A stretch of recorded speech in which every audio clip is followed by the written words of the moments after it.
তো আজকের ভিডিওটা কী নিয়ে আপনারা থাম্বনেল অ্যান্ড টাইটেল দেখে বুঝেই গিয়েছেন। তো আশা করি সবাই আমার আগের ভিডিওটা দেখেছেন, যেটা ব্যাচেলার পয়েন্টে থাম্বনেল এডিট করেছিলাম। ওইটা না দেখে থাকলে অবশ্যই দেখে নেবেন, আমার চ্যানেলে আছে আপলোড করা। তো আপনারা এখান থেকে দেখে নেবেন। আর এই ভিডিওটা হচ্ছে আপনি ইউটিউব চ্যানেলের জন্য ব্যানার ব্যানার পিক কীভাবে এডিট করবেন। তো এটা আমি প্রসেসটা দেখিয়ে দেবো। পুরোটা ভিডিও দেখেন, টেনে টেনে দেখেন না, টেনে টেনে দেখলে কিছু বুঝতে পারবেন না। এই ভিডিওতে যা যা দেখানো হবে সবগুলোই ভিডিও ডিসক্রিপশনে দেওয়া থাকবে, আপনি ওইখান থেকে চেক করে নেবেন। ওইখান থেকে নিয়ে আপনি আপনার নিজের ইউটিউব চ্যানেলের জন্য একটি ব্যানার তৈরি করতে পারবেন খুব সহজেই।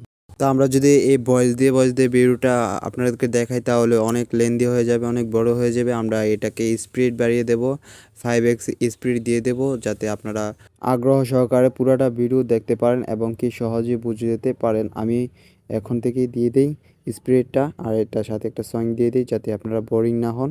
আর ভিডিও দেখে যদি ভালো লাগে সেটা হলো আপনার উপর, আপনি লাইক করবেন কি না করবেন। তো ভিডিওটা দেখেন, ভিডিওটা দেখে যদি ভালো লাগে অবশ্যই লাইক কমেন্ট সাবস্ক্রাইব যা করার ইচ্ছা তাই করে যান। তো আগে ভিডিওটা দেখেন, টেনে টেনে দেখেন না, তাহলে মিস করে যাবেন অনেক কিছু।